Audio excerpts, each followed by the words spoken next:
فرمایا وبشر الصابرین، صبر کرنے والوں کو خوشخبری سنا دے، خوشخبری جو ان غموں میں صبر کرے گا. یہ صبر کرنے والے کون ہیں؟ اذا اصابتہم مصیبہ، جب انہیں کوئی مصیبت پہنچتی ہے، مالی ٹینشن آ گئی، بے روزگاری ہو گئی، جانی ہلاکتیں ہو گئیں. قالوا، تو یہ جواب میں کہتے ہیں انا للہ، یہ خود سے نہیں ہے، ہم کس کے غلام ہیں؟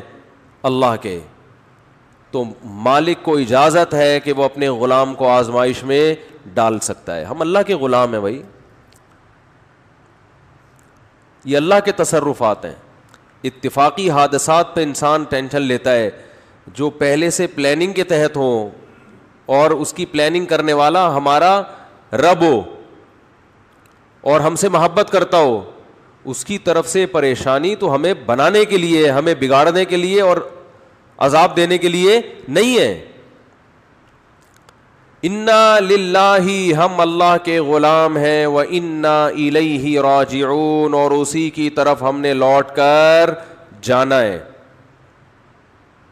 اسی کی طرف لوٹ کر جانا ہے. کیا مطلب بھائی؟ دنیا مسافر خانہ ہے، یہاں اگر مر گئے تو ہمیشہ کے لیے ختم نہیں ہو رہے. یہاں اگر آپ کو کوئی پریشانی آ رہی ہے اور کوئی آپ کے دکھ درد بانٹنے والا نہیں ہے تو ٹینشن لینے کا نہیں ہے، اس لیے کہ اللہ ہے، وہ دیکھ رہا ہے اس مصیبت میں کہ یہ کیسے صبر کرتا ہے، اور وہ اس مصیبت میں قیامت کے دن اجر دے گا، نوازے گا. وہ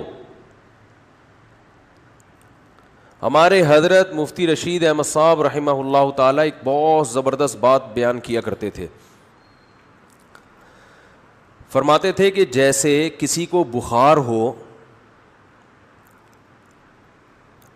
تو یقینی طور پر کہ اس کو بخار ہے بھی یا نہیں ہے، یہ ماتھا گرم ہونے سے پتہ نہیں چلتا. بعض دفعہ دھوپ سے ماتھا گرم ہوتا ہے، چولہے کے قریب کھڑے ہو کر آپ کوئی چائے پکا رہے تھے، ماتھا وقتی طور پر کیا ہو گیا؟ بولو نا، گرم ہو گیا. حقیقت میں اس کو فیور ہے یا نہیں، اس کا تھرمامیٹر سے پتہ چلے گا. منہ میں آپ لگا دیں تھرمامیٹر، تھوڑی دیر بعد نکال کے چیک کریں، تھرمامیٹر غلطی نہیں کرتا عام طور پہ. تو فرمایا کہ کسی کے ظاہری گیٹ اپ کو دیکھ کر، اس کی تسبیحات اور نماز کو دیکھ کر 100% اس کا اندازہ نہیں ہوتا کہ یہ دل سے دیندار ہے یا نہیں ہے، اس کا آخرت پر یقین ہے بھی کہ نہیں ہے. آخرت میں یقین اس کا کتنا ہے، اس کا پتہ اس وقت چلتا ہے جب یہ کسی پریشانی اور غم میں مبتلا ہوتا ہے. اس وقت اس کا ری ایکشن کیا ہوتا ہے، کس طرح سے یہ ری ایکٹ کرتا ہے.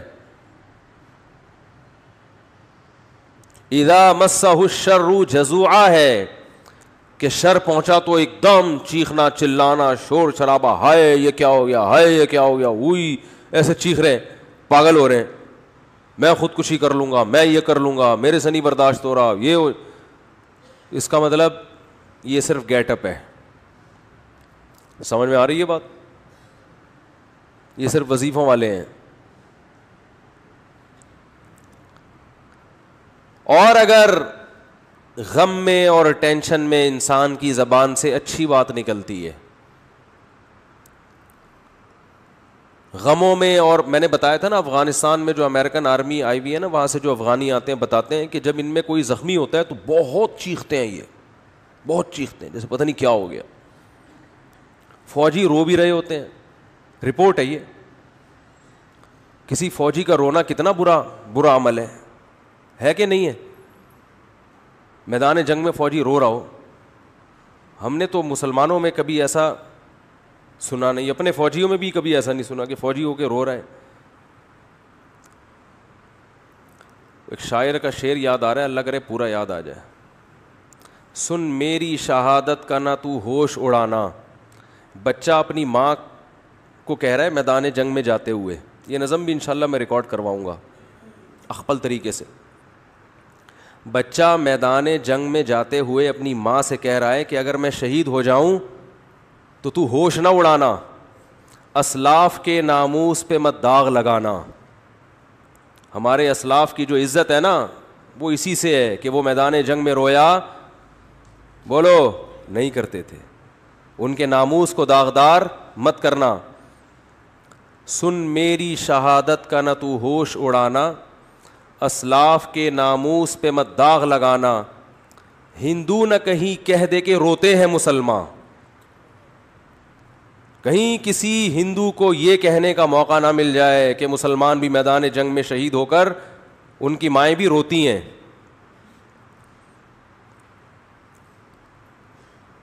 پھر کہتا ہے کٹ جاؤں مقتل میں تو اف تک نہیں کہنا. تو ماں کا اپنے بیٹے کی شہادت پہ رونا یہ برا نہیں ہے, یہ تو محبت کی علامت ہے. رونا تو سنت ہے, واویلا کرنا, چیخنا, چلانا. اور وہ تو ماں ہے نا, چلو وہ تو روئے, چیخے چلائے نہیں. اپنی نواسی کی موت پر ہمارے نبی صلی اللہ علیہ وسلم کی بھی آنکھوں سے آنسو جاری ہوئے. آپ نے فرمایا کہ دل غمزدہ ہے, آنکھیں بہہ رہی ہیں, زبان وہی کہے گی جس پہ ہمارا رب راضی ہوگا. زبان سے وہی کہیں گے جس پہ اللہ کیا ہوگا راضی. آنکھوں پہ کنٹرول نہیں ہے تو رونے پر پابندی نہیں ہے. میدان جنگ میں تو رونا بری بات ہے. تو امریکیوں سے گزارش ہے کہ ہمارے ہاں ٹرکوں کے پیچھے لکھا ہوا ہوتا ہے تپڑ ہے تو پاس کر ورنہ برداشت کر. اس کا انگلش میں ترجمہ کروا کے اپنی پینٹوں کے پیچھے لکھوا لیں گے کہ بھائی جب افغانستان میں آنے کا تپڑ تھا تو آنا چاہیے تھا, پھر رونے کی بات کیا ہے, پھر رونے کی بات کیا ہے. اور اگر آ کے رونا ہی تھا تو پھر آنے کی چندہ ضرورت نہیں تھی. آپ سپر پاور ہو, آپ نے دنیا میں بےزتی کروا دی. آپ نے نہیں, یعنی آپ کے فوجیوں نے. تو ان کو چاہیے کہ ہمارے ہاں ٹرکوں کے پیچھے لکھا ہوتا ہے, اس کا کوئی انگلش میں ترجمہ کروا کے اگر شائع کر دے تو یہ بہت زبردست. ٹرکوں کے پیچھے, رکشوں کے پیچھے جو آپ کو اقوال ملیں گے وہ جمعے کے بیانات میں, اتوار میں نہیں ملیں گے آپ کو. حقیقت بتا رہا ہوں, بڑے سبق آموز باتیں ہوتی ہیں اس میں. تو اگر اوباما یہ پڑھ لیتے محترم تو میرا خیال ہے یہ جرت اور ہمت نہ ہوتی. تو وہاں جو افغانی لوگ بتاتے ہیں کہ جو امریکن سے لڑنے والے لوگ ہیں ان کے جب گولی لگتی ہے تو ان کا ریئیکشن الگ انداز سے ہوتا ہے. امریکن کے جب لگتی ہے تو وہ پاگلوں کی طرح عجیب سے چیخ رہے ہوتے ہیں, چلا رہے ہوتے ہیں, وہی کیا ہو گیا. تو ان کا چیخنا بالکل درست ہے, اس لیے کہ ان کے سامنے آخرت نہیں ہے. ان تکونوا تعلمون فانہم یعلمون کما تعلمون وترجون من اللہ ما لا یرجون. اللہ فرماتے ہیں اگر تمہیں, اہل اسلام سے اللہ خطاب کر رہے ہیں, میدان جنگ میں تمہیں اپنے ملک کے دفاع میں لڑتے ہوئے اگر تمہیں زخم پہنچتے ہیں تو ان کو بھی تو زخم پہنچتے ہیں. اس کو زخم پہنچ رہے ہیں پھر بھی لڑ رہا ہے اور تم میدان میں پیچھے ہٹ جاؤ. وَتَرْجُونَ مِنَ اللَّهِ مَا لَا يَرْجُونَ, جبکہ تم اس زخم پہ اللہ سے وہ امیدیں لگا کے بیٹھے ہوئے ہو جو تمہارا مخالف امیدیں لگا کے نہیں بیٹھا. تمہارا مخالف صرف گورنمنٹ سے مختلف قسم کے الاؤنس لینے کی امیدیں ہیں اس کو کہ میں زخمی ہو جاؤں گا اتنے پیسے ملیں گے, میری ٹانگ ٹوٹ جائے گی لکڑی کی جرمنی سے ٹانگ لا کے لگوا دی جائے گی. بس ان کو اپنے حکمرانوں سے امیدیں ہیں اور مرنے کے بعد تو وہ بھی نہیں ہے. میدان جنگ میں مر گئے تو اب کیا کیا کس توپوں کی سلامی قبر پہ دی جائے یا 25 توپوں کی, اس سے مردے کو کیا فائدہ ہے. وہ کہے گا مجھے تو مار دیا نا. کہتے ہیں اس کے لواحقین کو نواز دیں گے. تو لواحقین کو نواز کے, یہ بھی تو اپنے لواحقین میں سب سے پہلے تو یہ تھا, لواحقین کے لیے اپنے آپ کو ہی مروا دیا. وہ کہے گا یار اتنا پروٹوکول تو میں زندگی میں لواحقین کو نہیں دیتا تھا. تو یہ مزیداری نہیں ہے, مزیداری ہے ان تکونوا تعلمون فانہم یعلمون کما تعلمون وترجون من اللہ ما لا یرجون. خدا کی قسم قرآن کی اس ایک آیت نے ایسا مسلمانوں کو موٹیویٹ کیا ہے اپنے قوم کے لیے, اپنے ملک کے لیے, اپنے مذہب کے لیے لڑنے کا, ایسی آگ بھری ہے. اللہ فرماتے ہیں اگر تم زخمی ہوتے ہو تو انہیں بھی تو زخم پہنچتے ہیں. وہ تھوڑی جیسے آتے ہیں ویسے کے ویسے ہی, کچھ تو تم نے ان کو بھی مارا ہوتا ہے, اس کے باوجود وہ میدان میں اتر رہے ہیں. حالانکہ ترجون من اللہ ما لا یرجون, تمہیں اللہ سے وہ امیدیں ہیں جو ان کو نہیں ہے. اور تمہیں اللہ سے کیا امیدیں ہیں؟ آپ صلی اللہ علیہ وسلم نے فرمایا جس کے میدان جہاد میں زخم لگا, قیامت کے دن وہ زخم بہتا ہوا ہوگا اور اس کے خون کی رنگت خون جیسی اور اس کی خوشبو مشک جیسی ہوگی. اسی طرح آئے گا قیامت کے دن. شہید کے خون کا قطرہ زمین پہ گرنے سے پہلے اللہ اس کے گناہوں کو معاف کر دیتے ہیں. ہم نے تو شہداء کے خون کی خوشبو اپنی ناک سے سونگھی. اللہ نے تو ہمیں یہ آیتیں اور یہ حدیثیں یہ دنیا میں نظارہ کرا دیا. ہمیں کیسے کوئی لبرل اور ملحد یہ کہہ سکتا ہے کہ یہ حدیثیں معاذ اللہ غلط ہیں؟ ہم نے تو بھائی اپنی ناک سے سونگھی ہے. ابراہیم علیہ السلام نے اللہ سے پوچھا کہ اے اللہ تو مردوں کو زندہ کیسے کرے گا قیامت کے دن؟ یہ تو بوسیدہ ہڈیاں ہو کے مر کے ختم. تو اللہ نے فرمایا اولم تؤمن, کیا میری باتوں پہ یقین نہیں ہے؟ قال بلا, اللہ کیوں نہیں ہے, تو نے کہہ دیا بس یقین ہے, لیکن ذرا دکھا دے تو اور اطمینان ہو جائے گا. اللہ نے فرمایا خذ اربعۃ من الطیر, 4 پرندے لو, فصرہن الیک, ان کو آوازوں سے مانوس کریں. کسی آواز سے مانوس کر دیا جاتا ہے دوڑتا ہوا آتا ہے. ثم اجعل علی کل جبل منہن جزءا, ان کو ذبح کر کے قیمہ بنا کے ٹکڑے کر کے مکس کر کے چاروں طرف جو پہاڑ ہے نا ان کی پہاڑیوں کے کونوں پہ رکھ, چوٹیوں پہ رکھ دیں. ثم ادعوہن, پھر جس پرندے کو جس آواز سے مانوس کیا ہے وہ آواز نکالیں. یاتینک سعیا, وہ پرندے دوڑتے ہوئے ابراہیم علیہ السلام کی طرف آئے, دوڑتے ہوئے, سارے بوٹیاں اڑ اڑ کے زندہ ہوئے, پورے پر اور پورا پرندہ بنا اور ابراہیم علیہ السلام کی طرف دوڑ رہا ہے. تو جس پیغمبر نے یہ منظر اپنی آنکھوں سے دیکھا ہو, انہیں کبھی کوئی وسوسہ ہوگا اللہ کی باتوں میں کہ میں قیامت کے دن مردوں کو زندہ کروں گا؟ تو بھائی ہم نے تو شہداء کے خون کی خوشبو اپنی ناک سے سونگھی ہے, اور میں نے نہیں, بہتوں نے سونگھی ہے. بہت سو سے آپ تصدیق کروا سکتے ہیں. اس میں ڈرامے بھی ہوتے ہیں, میں مانتا ہوں. آج کل تو جو مر رہا ہے خوشبو آ رہی ہے. تو اس میں جو کرامتیں ہوتی ہیں نا, اس میں جھوٹی خبریں بہت پھیلتی ہیں. لوگ اپنے بڑوں کو سے عقیدت میں غلو کی وجہ سے ان کو بہت اوپر چڑھا دیتے ہیں, لیکن جو مشاہدہ ہے اس کا تو انکار نہیں ہو سکتا. ہم نے تو خود مشاہدہ کیا, اور ایک کا نہیں کیا ہے, بہت سو کا کیا ہے. تو وبشر الصابرین, میں عرض کر رہا تھا کہ تھرمامیٹر کیا ہے کہ جب کوئی پریشانی آتی ہے تو کیا کرتے ہیں؟ صبر. جیلوں میں لوگوں کی زندگیاں گزر گئی, صبر کر رہے ہیں, منہ سے ان کی کبھی ناشکری کا لفظ ادا نہیں ہوتا. بھائی اللہ اسی پہ راضی ہے. آج آپ دیکھیں کسی خاتون کے چھوٹے بچے کا انتقال ہو جائے, کیسا چیختی چلاتی ہیں, ایسا روتی پیٹتی ہیں, ایسا ڈپریشن, ایسی اسٹریس. وہی ہے کہ ہر آدمی بس اس دنیا میں پیڑے کھانے میں لگا ہوا ہے کہ سارے مزے اڑانے ہیں, کوئی ٹینشن نہیں ہو.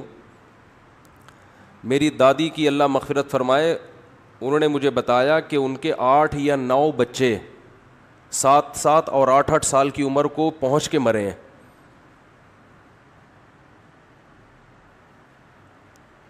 پھر غالباً 3 بچے ان کے بچے تھے, جن میں ایک میرے والد صاحب, تایا اور ایک ہماری پھوپھی تھیں, اللہ تعالیٰ مغفرت فرمائے. ان تینوں کا انتقال ہو گیا, لیکن یہ بچپن میں ہی فوت ہو گئے تھے. ایک دفعہ بتایا کہ ایک بچہ میرا کھیلتا ہوا آیا, 7 یا 8 سال کی عمر تھی. کیسا محبوب ہوتا ہے 7-8 سال کا بچہ ماں باپ کو. آیا ہے, پانی پیا ہے مٹکے سے, گڑھے سے, پانی پیتے ہی زمین پہ گر گیا, انتقال ہو گیا. لیکن ان کا صبر کیسا تھا, بس روتی تھیں, ما قدر اللہ, جو اللہ کی طرف سے مقدر ہے. آج ایسے پاگل ہو جاتے ہیں, ایسے بوکھلا جاتے ہیں. طلاقوں کا ریشو بھی اسی لیے کہ ایک دوسرے کو برداشت کر ہی نہیں رہے ہیں.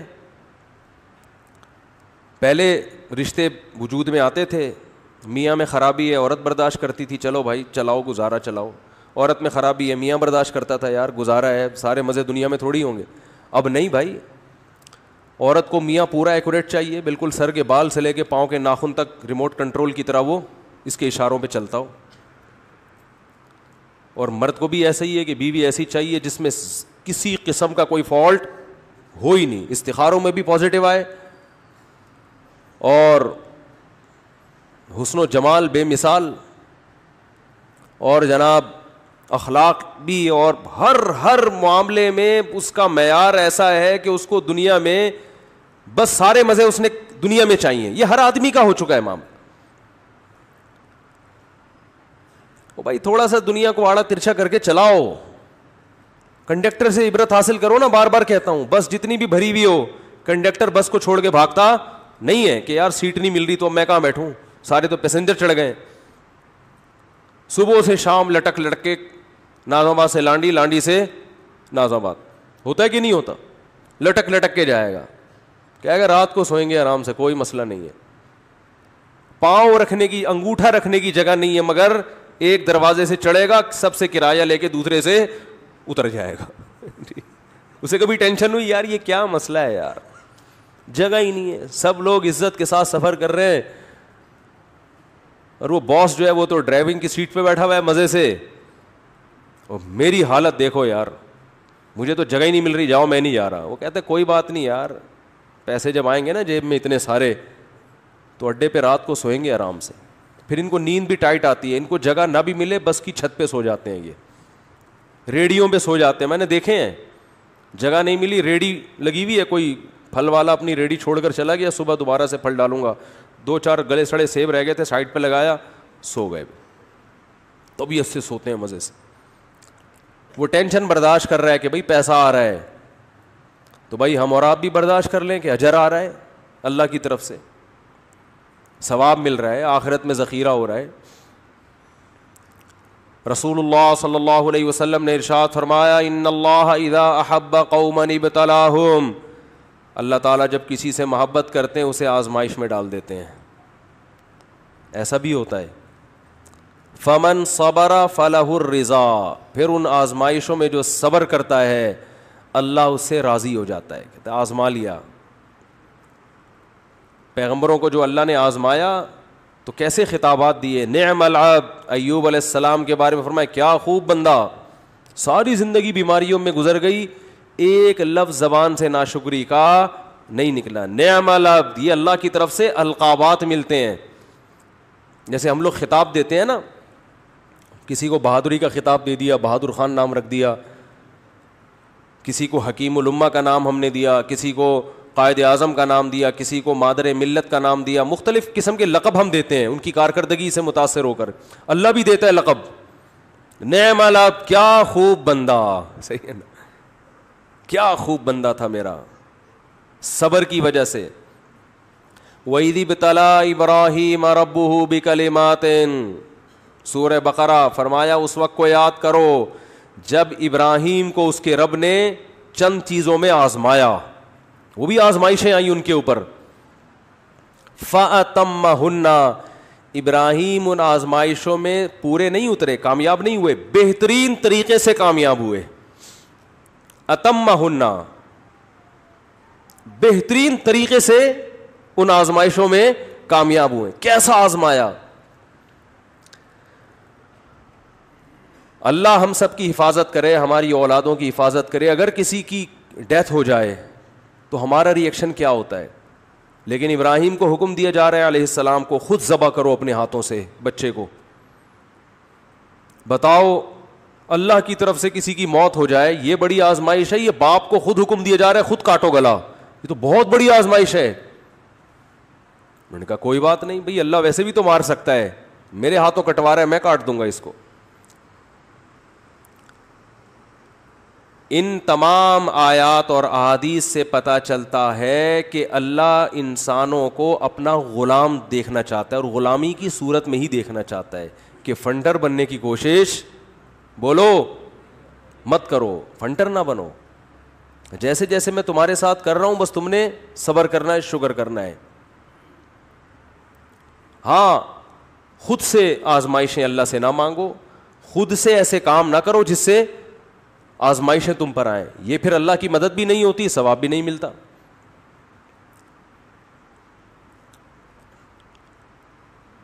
وَلَنَبْلُوَنَّكُمْ, فرمایا آزماتے رہیں گے. تو میں عرض کر رہا تھا, میں بتا رہا تھا کہ دیر آر 3 types of, ابھی تک تو 2 types چل رہی تھی نا, 3